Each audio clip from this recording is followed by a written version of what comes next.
Including number 3 overall pick Will Anderson Jr., the Alabama Crimson Tide defense lost 5 starters to this year's NFL draft, but Alabama head coach Nick Saban says this is to be expected, and it's a reason why he stresses the importance of developing the younger Tide players. Well, I think experience matters.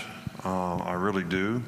But I also think that when you have young players who are hungry and have great energy and enthusiasm, that's helpful to the team chemistry as well. And when you have as many people that go out for the draft early, you're going to sort of always have a young team.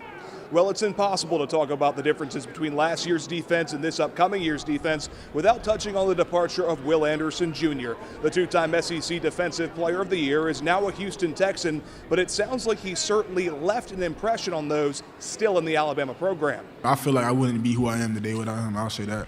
And yeah, he's a very important person in my transition from high school to college football. Also. He has paved the way for a lot of guys in the outside linebacker room, but it's also guys that could, come in and fulfill those shoes and, replace him in some type of way, like Chris Braswell, Keanu Coote, Quandarius Robertson, Jeremiah Alexander, and guys such like that, But it's a lot of guys like that that looked up to Will and, seeing what he did and seeing him grow and make mistakes, and so we just learned from that. Let's talk about coaching now, because there will be a new man in charge of the defense in Tuscaloosa. Well, not totally new to the program. This offseason, Alabama hired Kevin Steele to take over as its defensive coordinator, and this will be his 3rd stint with the Tide after being on the staff from 2007 to 2008 and once again from 2013 to 2014. He's been with us in the past on several occasions, so he kind of understands, our system of how we do things and what we do. But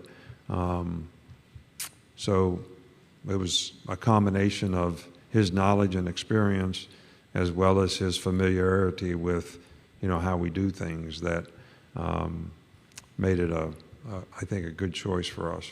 He understands the standard and knows what we're supposed to be doing as a defense, being under Coach Saban, just being there for a long time. And also, he's been a defensive coordinator for a very long time, just been in the game for a very long time as well. In terms of new faces, Alabama signed 4 5-star recruits and 7 4-star recruits on defense.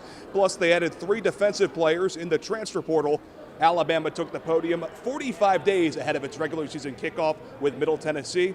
That will be Saturday, September 2nd. Mo Carter has you covered the rest of the way after the break.